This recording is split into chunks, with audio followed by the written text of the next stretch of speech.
তো লগাইছ মাবিংকো ৰাতিপুৱাই ছাগলীটোক ধুনীয়াকৈ কেইটামান পাত কাটি দিলোঁ। এতিয়া গৈ আছোঁ মাথাৰ বিষৰ পিল আনিব, কাৰণ মাৰ হৈছে মাথাৰ বিষ। ওচৰৰে দাদা এজনে ফাৰ্মাচীৰ কাম কৰে, সেইবাবে আহি পালোঁ সেই ঘৰটো। এনেকুৱা কৰি সৰু সৰু 4টা মাথাৰ বিষৰ পিল লৈ আনিলোঁ। বালিখিনিৰ ওপৰত এই মৰিখন কিয় দিছোঁ জানেনে? চৰাই চিৰিকটি খুচৰি ফুৰে। বাৰু এতিয়া গৈ আছোঁ বজাৰলৈকে। বজাৰত আহি প্ৰথমতে আহিলোঁ এখন মিঠাইৰ দোকানলৈকে। তাৰে পৰা মিঠা লৈ আনিলোঁ। আজি চাহ আৰু ভাত বনোৱাৰ মোৰ দায়িত্ব। দিনত এনেকুৱা কৰি বাহিৰতে বনোৱা হয়, সেইবাবে চাহ বনাই দিলোঁ। বাৰু এইফালে ৰস বৈ থকা মিঠাইৰ লগতে চাহ।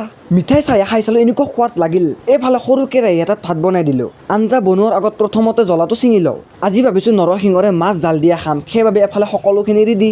এইফালে সৰু সৰু পুঠি মাছটো ধুনীয়াকৈ ভাজি লৈছোঁ। ৰঙা জুইত বহাই দিলোঁ এটা কেৰাহী।